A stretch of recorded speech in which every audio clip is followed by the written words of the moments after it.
Bon, on l'a vu, de nombreuses personnes voulaient une suite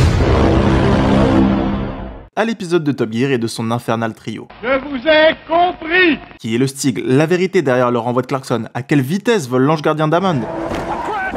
Tout ça et bien plus encore dans ce nouvel épisode de Legends.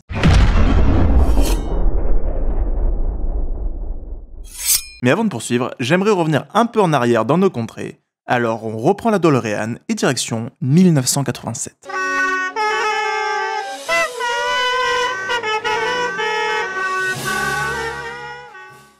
Alors que les Anglais ont Top Gear, chez nous une autre émission fait son apparition.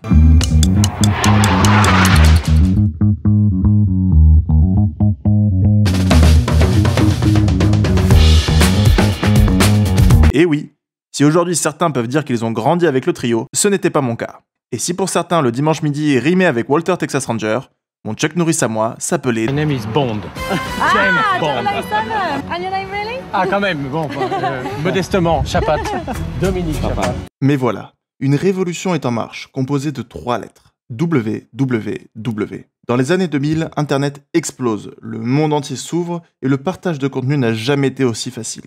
Et dans le milieu de l'auto, et plus particulièrement Top Gear, un site sort du lot. Final Gear. En 2002, c'est la première saison de Top Gear avec Hammond et Clarkson. Mais là où le monde va les découvrir, c'est avec l'essai de la Koenigs CC8S. Essai que vous retrouverez partout sur Internet avec des milliers de copies. En 2003, James May les rejoint. Mais le succès n'est pas encore au rendez-vous, et l'émission est même un flop pour ses premières saisons. La raison est plutôt simple. En fait, les gens ne savaient juste jamais ce qu'ils allaient voir. Un coup, ça pouvait être un tank qui défonce une cabane, l'autre, l'essai de 3 voitures assez banales. Mais la fin de saison annonce du lourd. Alors que la guerre fait rage autour du globe, les scénaristes se rendent compte de la forte implication des pick-up Toyota dans la guerre. Ajoutez à cela que les Australiens ne tarissent pas d'éloges quant à ce véhicule, Top Gear décide de le mettre à l'épreuve. Et quelle épreuve! Ils vont pas commencer déjà avec un véhicule neuf, non, ils vont prendre un véhicule qui a mangé 15 ans de ferme. Première étape, accident dans une cabane. Lâcher d'une caravane sur son toit, mise à feu et même tentative de noyade. Et rien n'y fera parce que même la semaine d'après, ils vont lui lâcher un immeuble complet dessus et le véhicule reviendra sur le plateau dans sa propre fumée et ce devant 5,5 millions de personnes. Dites-vous que ces épisodes ont eu tellement d'impact que Toyota USA a utilisé des bribes de l'émission pour vendre son Tacoma aux États-Unis. Just how tough is a Toyota? Some automotive experts in Europe took this 13-year-old pickup and tried to kill it.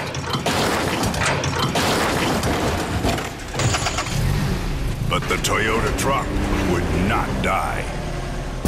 With that kind of bloodline, it's no wonder this Toyota Tacoma has a bulletproof reputation for reliability. Ça y est, la voie est toute trouvée. Plus que de tester des voitures et donner des chiffres, il les éprouve dans des défis toujours plus stupides. Et les vues ne feront qu'aller croissant, et avec elles les controverses, mais je verrai ça pour plus tard. Cette année-là, ce sera aussi la première apparition des courses de voitures petit budget. D'ailleurs, Clarkson la remportera en ne dépensant que 1 livre symbolique pour l'achat de sa voiture. On verra aussi la première grande course, une Mustang Shelby contre le TGV bien français. Et la saison suivante sera exactement la même recette, on augmentera juste les enjeux. Mais bien que le show soit dispo sur internet, la BBC l'ouvre au monde. En 2003, ce sont les Pays-Bas, où ils deviendront le show le plus regardé le jour même. La même année, c'est la Russie, premier pays à vouloir adapter le format localement. En 2005, ce sont les Amériques, Canada et USA. D'ailleurs, il y aurait eu un flop dû à la façon qu'avait Discovery de le diffuser. Seulement quelques compilations de moments les plus drôles de cette émission. Voilà comment ils le diffusaient.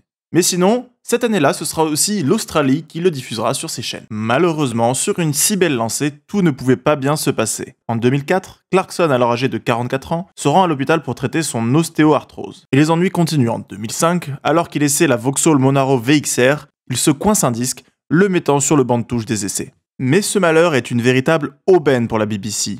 Avec la saison 7, fini Clarkson et ses 2 potes, maintenant c'est officiellement 3 amis qui parlent voiture en faisant les idiots avec. Avec ce changement viennent les nouveaux enjeux. On découvrira notamment une RS4 contre des grimpeurs, ou encore la fabrication d'une voiture radiocommandée à taille réelle. Les chiffres sont fous, pas moins de 4,7 millions de spectateurs sont présents chaque semaine. Mais cette saison signera l'arrivée des Top Gear Special en février 2005. L'idée est toute bête, faire des épreuves olympiques à l'aide de voitures. Et en voyant les résultats, la BBC augmente le budget de Top Gear. C'est pour vous dire à quel point ça a cartonné. Grâce à cette augmentation, le décor évoluera, mais surtout la technique. Malheureusement, juste 1 an après, les studios prendront feu et Top Gear s'ouvre encore plus au monde. 2006, la Belgique. 2007, la Finlande, l'Estonie et le Moyen-Orient. Avec la saison 7, chacun a trouvé son rôle. James l'érudit, Hammond le casse-cou et bien sûr, Clarkson le franc-tireur. Arrive alors 2006 et un nouveau lot de challenge. On notera notamment la fabrication d'une Caterham plus vite qu'elle ne peut venir de l'usine jusqu'au plateau, bien sûr les voitures amphibies, et aussi le Renault Espace décapotable. Mais le challenge qui m'a le plus marqué personnellement, c'est la course contre le soleil. Arrive alors la saison 9. Clarkson meurt. Enfin, après une fausse rumeur. Cependant, c'est Hammond qui va passer très près de l'au-delà. Richard Hammond, who presents the BBC's popular Top Gear programme, is in a critical condition tonight at Leeds Royal Infirmary. Tonight, the 36-year-old is in hospital in Leeds after crashing in a jet-powered car at Elvington Airstrip in Yorkshire. His indefatigable energy, the fact that he'd try absolutely anything once, may have been the reason that he's overstepped the mark a bit. Alors qu'il essaye le Vampire, un dragster pouvant vous propulser à plus de 400 km/h, le pneu éclate, l'envoyant dans le décor à près de 370 km/h. Les médecins diront plus tard que s'il avait été quelques centimètres plus grand, il y serait passé. It gives me really great pleasure because I didn't think I'd ever be saying this at one point. Ladies and gentlemen, would you please welcome Richard Hammond! Heureusement pour nous et pour l'histoire, il s'en sortira vivant, mais ce avec quelques séquelles. Pendant 2 semaines, la BBC arrêtera toute diffusion de Top Gear. Mais c'est avec son retour que Top Gear reprendra à plein régime. Et quand j'entends plein régime, si je vous dis américain et campagne, vous devez certainement vous souvenir d'une special en particulier, celle des USA, où pour provoquer les habitants du coin, ils avaient marqué tout ce qu'ils avaient en tête sur leur voiture. Mais alors que beaucoup à l'époque pensaient que c'était scripté, la partie où ils se réfugient dans les voitures était en réalité la première fois où l'on verra le trio réellement amis et pas simplement une amitié de caméra. Une nouvelle special fera son entrée, la Polar Special. Au-delà de la partie scientifique, ce qui est vraiment intéressant sur cet épisode, ce sera le premier épisode de Top Gear diffusé en HD. Et d'ailleurs, ce sera le seul à cette époque-là. La saison 10 apportera aussi son petit lot de nouveautés. On notera notamment la special au Botswana, ainsi que celle où les 3 font la course avec des moyens de transport différents. En juillet, ce sera officiellement la meilleure année de Top Gear. Ils se lanceront même sur YouTube, comme nous. D'ailleurs, n'hésitez pas à vous abonner, mais vient alors la saison 11. Rupture complète, fini les essais de Fiesta, place aux supercars. Seulement 3 voitures basiques apparaîtront, dont une Prius qui sera juste bonne à être détruite. Le public ne comprend plus. Ils perdront 1,5 million de spectateurs. Mais après ce backlash, la saison 12 reviendra alors sur l'essentiel plus. Si Automoto essaie une Fiesta comme ça... En 1976, la Ford Fiesta a bien changé. Aujourd'hui, la 6e génération de la citadine a été profondément remaniée. Voilà comment Top Gear le fait. Let's go!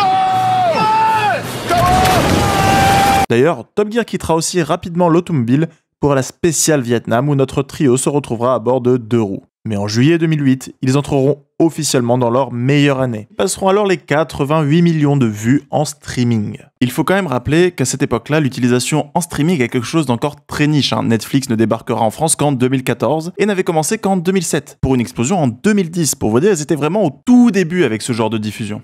Et parce que Netflix ne leur suffit pas, ils lanceront leur propre jeu de cartes à échanger façon Pokémon et s'attaqueront à Nintendo, devenant ainsi le jeu le plus populaire de cartes à échanger pendant un certain temps. Ils étaient vraiment précurseurs sur plein de points. On notera notamment l'apparition de live show ou encore le podcast. Alors, à l'époque, on appelait ça la radio, développant une émission Top Gear à écouter. C'est confiant qu'ils entrent en 2009 dans leur 13e saison. Durant cette saison, un épisode va en inquiéter plus d'un. En effet, quand Clarkson fait l'essai de la V12 Vantage, il parle aussi de la fin des moteurs à combustion interne. Beaucoup y voient là le glas aussi pour Top Gear. Et si on ajoute à cela le mystère du Stig qui se révèle... Attendez 2 minutes. Mais déjà, d'où est-ce qu'il vient ce Stig ? Dans une interview, Clarkson confirmera qu'il s'agissait là du nom donné aux premières années de l'école où il était étudiant. Ce nom est tout simplement tiré d'un livre, Stig of Dump. Pour faire simple, ça désigne quelqu'un qui est pauvre, au goût vestimentaire douteux. On ne peut que comprendre pourquoi le Stig porte ce nom quand on porte une combinaison de course, même quand on va faire les courses. D'ailleurs, parler du Stig est une erreur, puisqu'en effet, plusieurs personnes vont porter le casque. Le tout premier, ce sera Perry McCarthy, qui porterait une combinaison noire avec son casque noir. Et à la suite, au bout de 2 ans, il sera remplacé par Ben Collins. Mais la vraie idée derrière un pilote qui n'a pas d'identité, c'est tout simplement de faire conduire les pilotes des marques. On notera notamment la présence de Schumacher sur la Ferrari FX6. D'ailleurs, cela permettra même à Schumacher d'établir un temps dans une voiture petit budget, son contrat l'interdisant de courir sur une autre marque que Ferrari. Cette saison amène encore une nouvelle spéciale toujours plus culte, celle où James May va perdre quelques points d'audition à bord d'une Volvo, le Teenage Car Challenge,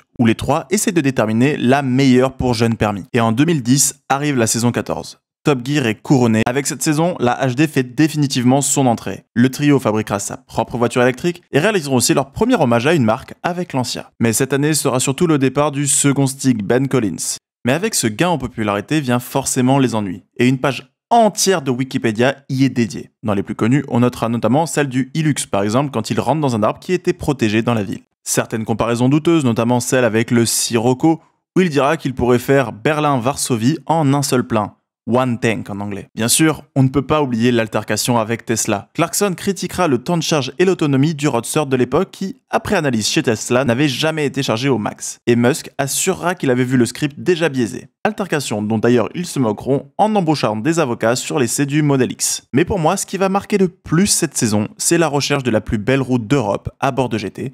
Ça, et la spéciale qui se passera en Bolivie à bord de 4x4. En 2011, une nouvelle polémique éclate avec le Special Land. Au-delà d'une raison plus qu'évidente, c'est le script qui pose problème. Enfin, sa présence trop visible à l'écran. Les saisons suivantes ne connaîtront qu'une plus faible ferveur. Le show semble s'essouffler, mais arrive alors la saison 19 en 2013 où l'essence de Top Gear semble renaître, notamment en revenant en Afrique pour trouver la source du Nil, et ce, en break. Et juste 3 mois plus tard, c'est la saison 20 qui est diffusée en 2014 avec le road trip de supercars low cost et un grand final avec tous les fleurons industriels anglais. Malheureusement, un planning très serré couplé à de trop nombreuses polémiques entourant le show, comme par exemple avec Clarkson qui teste la BRZ et la GT86 qui manquera de dire le mot en N. On ajoute à cela le décès de sa mère cette même année. En 2015, avec la sortie du premier épisode spécial Patagonie, Clarkson est fragilisé. Une nouvelle polémique éclate, elle est bien connue des fans, celle des plaques d'immatriculation.